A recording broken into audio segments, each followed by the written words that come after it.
Hello and welcome to Of Mooks and Monsters. I'm Rob Ward. And I'm Tim Niederriter, and this is episode 97 of the podcast.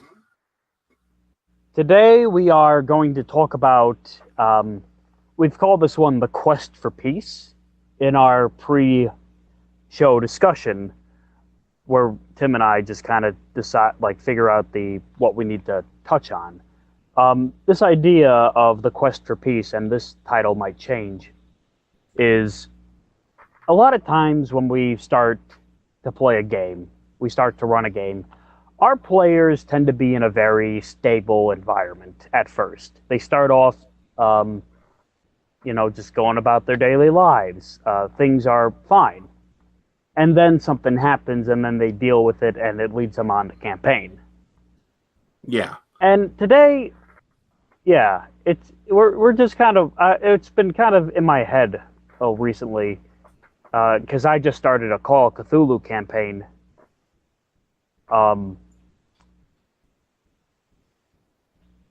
it's like, what if we start in chaos first, and then work our way back to being in a place of peace? That's a major subversion of a common trope, right? Because the common trope is you start in the ordinary world, right, in the story, and then an RPG can be very similar, right? We start before the characters really know what the problem is. But if you start in a world that's out of order, or chaotic world, that's like that's rife with conflict. Then it makes sense that the characters would kind of the goal of finding peace from the beginning, or finding some kind of stability from the beginning.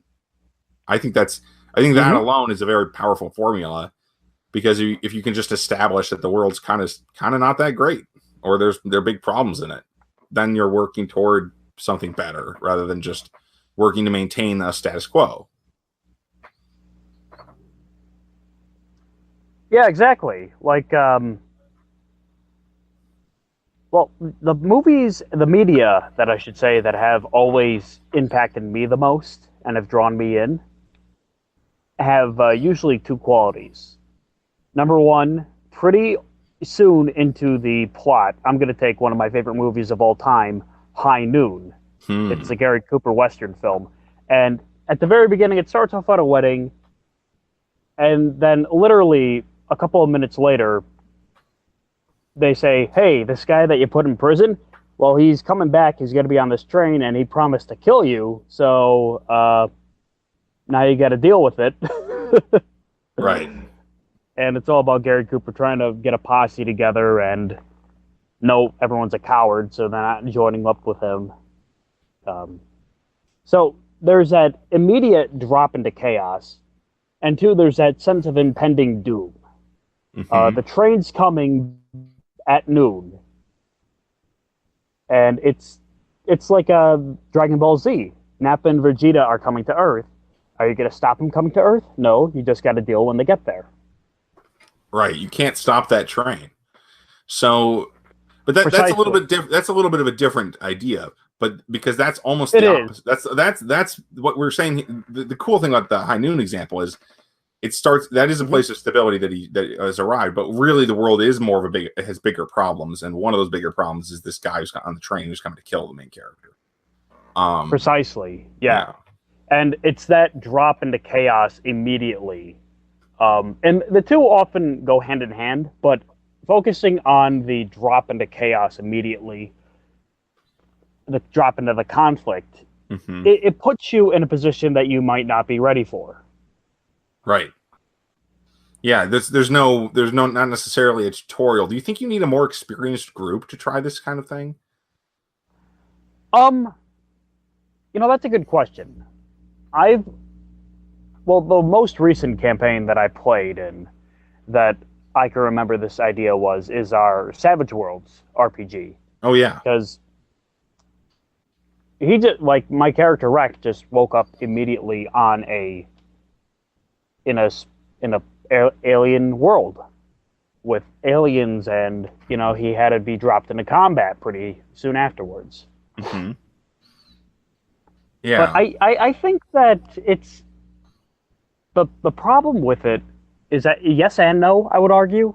Okay. Because if you have experienced players, they might want that time to feel out each other and try to get the sense of the group dynamic, which is important. Mm-hmm. But yeah, I'm not sure. What would you think, Tim? I would think the players need. It depends on. I think it's more of a temperament problem than or a question, not problem. But it's more of a question of your player's temperament than are they experienced or not. I think if they're experienced, the temperament's less of an issue. But if characters are just if you've got a bunch of excited players who are interested in the game, who are excited to play a game, and you get them into the action right away, that can be actually really effective, even if they're new. I guess is what I'm saying. Like if you've got a bunch of players that are new at the game, and you've got an important stuff is happening right from the beginning, I think that's actually a great way to hook people. And that can be more easily done if the world's in chaos rather than just like, you're not going to establish this, nice, whatever, a grassy lawn outside the village or whatever, all this fantasy stuff that's kind of traditional in epic fantasy where you start with a normal kid in a little farming village. Instead, if you start with, actually, there's a great example of this because I was that, like I said, the farm village is like that's a way many epic fantasies start back in the day. That genre of fantasy starts that way often enough, but then you go to a story like Brandon Sanderson's Stormlight Archive story. The beginning of the book, well, the beginning of the main character story. There's a lot of beginnings to that story. It's one of the little problems with it, but the main character of the story who fits closest to the farm boy trope starts off not as a farm boy, but a few years after he got called to adventure, and now he's a slave. And we flash back and we see how he got there, but we start off with him as this trader or slave character who's now going to be press ganged into working for the military in another way. So like that's kind of more that's a little bit of in media res, and if you can get your players to agree to something like that could be very interesting too. But I guess what I'm saying is that we got this major, conflict right off the bat. But what I'm also reminded of here is, depending on the setting, the sun's like if you're playing a setting where all your characters are Ronin, they're samurai without masters. Well, like the Seven Samurai, basically. If you're dealing with that, well, the world's in pretty bad shape anyway. Your setting is not doing well. Got bandits everywhere. Famine, that kind of thing, and you guys are badasses, but that's all you've got. That kind of is that's kind of a good way to start a game where a world's in chaos, I think, and I think that could work with either type of either experienced or inexperienced. But I think experienced players bring a little more to deal with the game. Like if they know the system, they'll have a better idea of what they need to survive. And you don't want to put too much pressure right on the characters right off the bat, regardless of if the world's in a bad state or not. Does that make sense? Well, yeah, I can understand that. Not putting your players in an environment where they feel overwhelmed or that you are about to they're about to die right after character creation. Right. Which, yeah, I understand that, but at the same time, there's also something to be said about, like, now the party has a bond now. Yeah. Yeah, I see. Yeah, dropping, I would, it's just something I wish I would have, I want to play with more in the future. Oh, for sure. Especially, yeah. Because, I would love it. Well, this might be cheap, but I've always had this idea for a game where the first thing that something that happens is one of the player characters dies. Mm. The player character has got to be on board with it. Of course, the player's got to be on board with it. Yeah. Because otherwise, you're a dick. But yeah, you just roll a die and one of you gets killed. Yeah. Yeah, that wouldn't be the best way to go about it. But why do you think that's so compelling, though, Rob?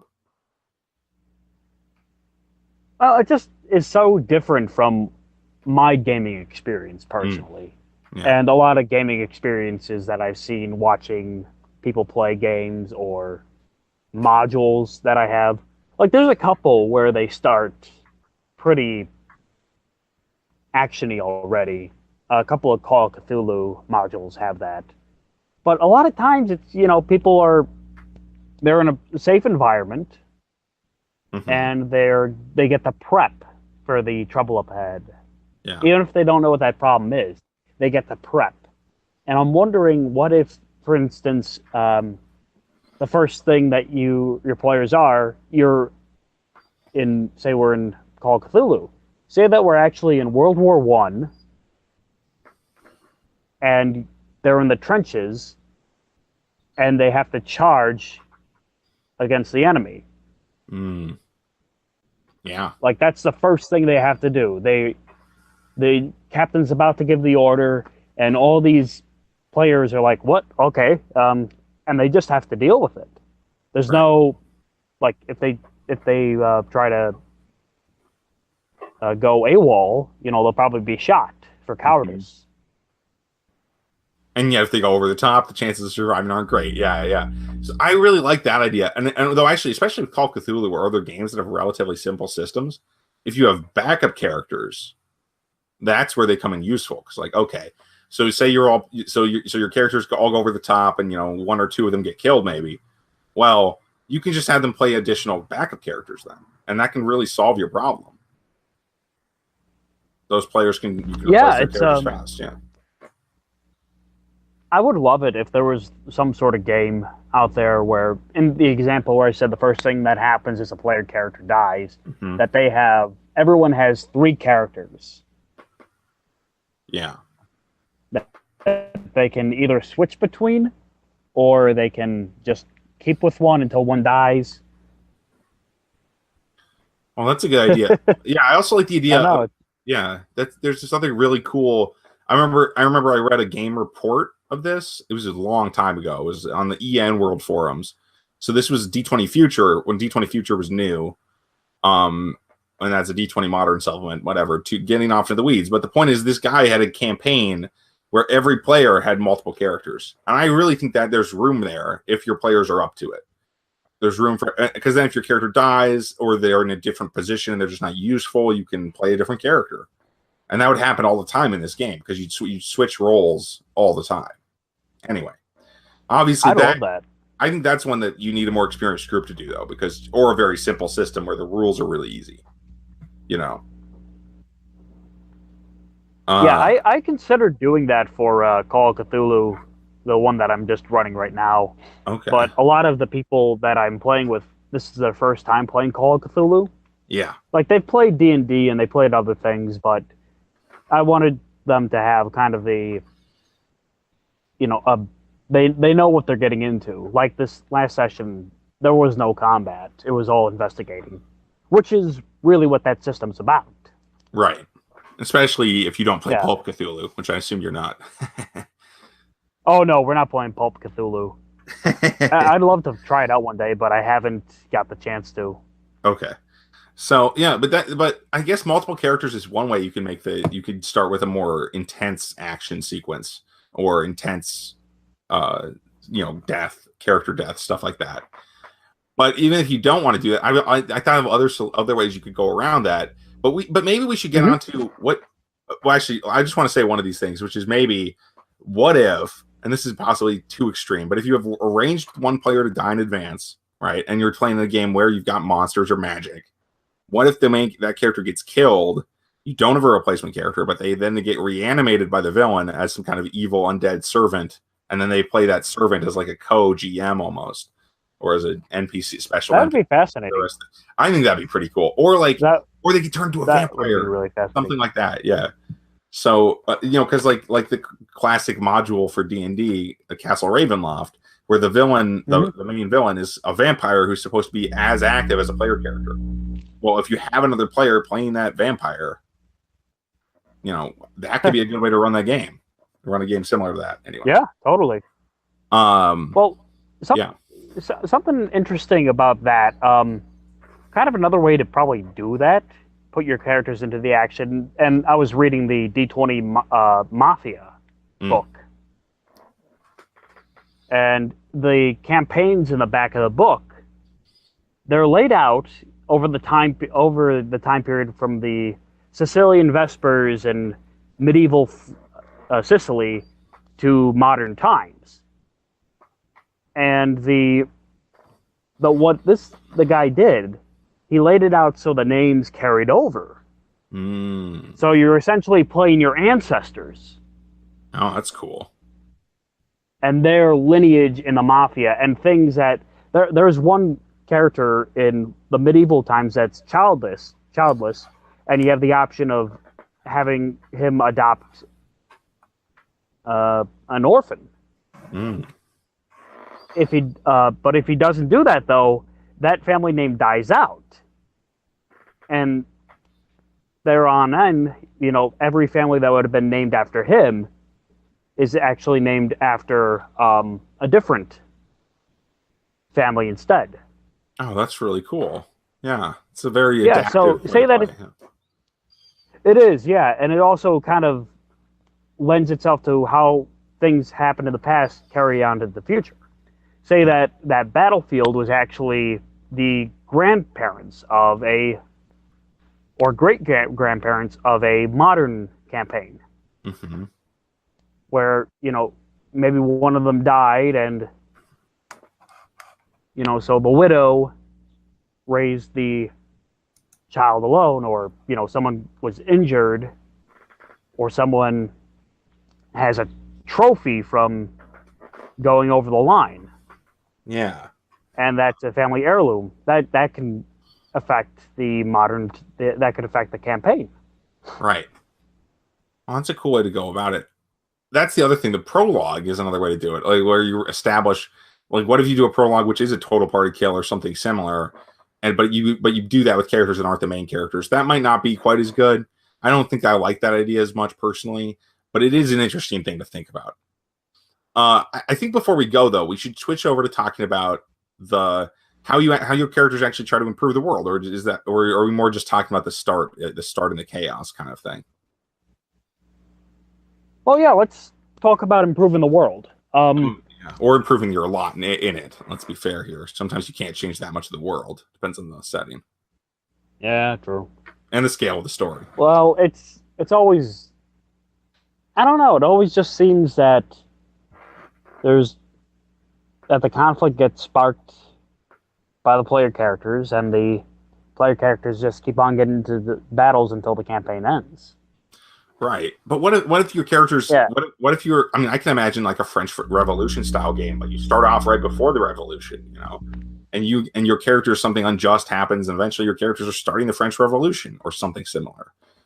So that I think the world being in bad shape or you being in a poor place is a good way to start a game where you build up to something completely different, something much where you're doing something where you're taking big action because you had nothing and no other option. So that's one of the things I think is actually really cool about a game where you start with characters that don't have much going for them, right? But they know they don't have much going for them. How about class? Right. Say that we started off and the entire party is peasants, Mm-hmm. and then they do some sort of revolution, and one of them's the Burgermeister now. One of them is like captain of the guard, and these are people that have rose through the ranks and are now in a position of power. Yeah, exactly. That'd be pretty fascinating. Yeah, I think that'd be interesting. And or another good one, you could go to the mafia kind of setting where your characters might be low level thugs, or maybe they're from a family that's just lost the head of the family, like they're part of an organization that's just been basically destroyed, and now they've got. Oh yeah, that's totally. Yeah, that's an excellent idea. Another good one. I mean, there's all sorts of examples here. Another good one. I've used this one in a story that I wrote, but is the character is we just lost a battle. There was just a battle. Our side lost. Now we've got to pick up the pieces. We lost maybe a lot of maybe the leadership of the battle got destroyed. Maybe the king was killed. That kind of thing. So there's lots of room. Work really well. Yeah, and if you want your characters to build up, I think this is a cool and slightly more original, less used way for a character to build up from being low level or being low power, being low status. That's really what I'm trying to say. Being low status and then eventually becoming high status. Say that the farm boy becomes the king is kind of the classic fantasy story. Well, in this case, the soldier becomes the king or becomes the general at least. So, yeah. Yeah. What if things got worse? Oh, what if things keep getting Kinda, worse? Yeah. kind of coming from. Yeah. Like, say that you're a champion boxer and you lose your title and you just suffered a major concussion and you're out of, or you go to prison for some reason. Yeah. And you're just not the same. Like, because oftentimes, and this is one of my biggest, not complaints, but it's an observation I have, especially with video games, is as you go forth, you keep on getting better. There's not a lot of games in which doing the right thing makes you worse. Right. Right, because they're rewarding you for playing the game a particular way. Mm-hmm. The only game that I can figure that things just kind of get worse for you, that's kind of sandboxy, is Grand Theft Auto: The Lost in the Dam. It's the one with the bikers. Yeah. And it wasn't really that memorable because you start off, you have a gang, you have a clubhouse, and at the very end, the clubhouse is gone, and you're just alone. Wow. Yeah, it's from a game, you want to have like a gang following you around, but no, it just kind of sucks afterwards. You're like, why did I finish the game? Yeah, you're not being rewarded, so it feels it feels unrewarding. So it is, yeah. Yeah, and that's a very real issue. That's why it's kind of cool. If you're going to start low, I think there should be some kind of clawing the way back to some level of stability or normalcy. I think that'd be kind of a natural goal for player characters too. But that's what's so powerful about starting low, if you ask me. Yeah, it's just something that's always been on my mind ever since I started being a game master. And yeah, it's kind of nice to just kind of get the words out. Right. Well, Rob, do you have anything else you want to add about this subject? No, not really. It's just this is going to be something that I think gamers should think about, and game masters should keep in their minds that what if you start off in chaos, or you start off very high and go low, or how do you begin? You start in the conflict. Yeah. As opposed to having everyone ready to go get on the roller coaster. What if you're already by the big drop? Right. Yeah. It's more. Yeah. You jump on you're on the ride and then immediately you fall and you go a huge drop. Yeah. That's a good analogy. So, Rob, where can people find this show? Yes, they can find us on mentalcellarpublication.com. You can email us at podcast@mentalcellarpublication.com. You can also like us on Facebook. You can follow us on Twitter. I'm at StageHat. Tim's at T Niederriter. You can find this podcast wherever podcasts can be found. Thanks for listening, everybody.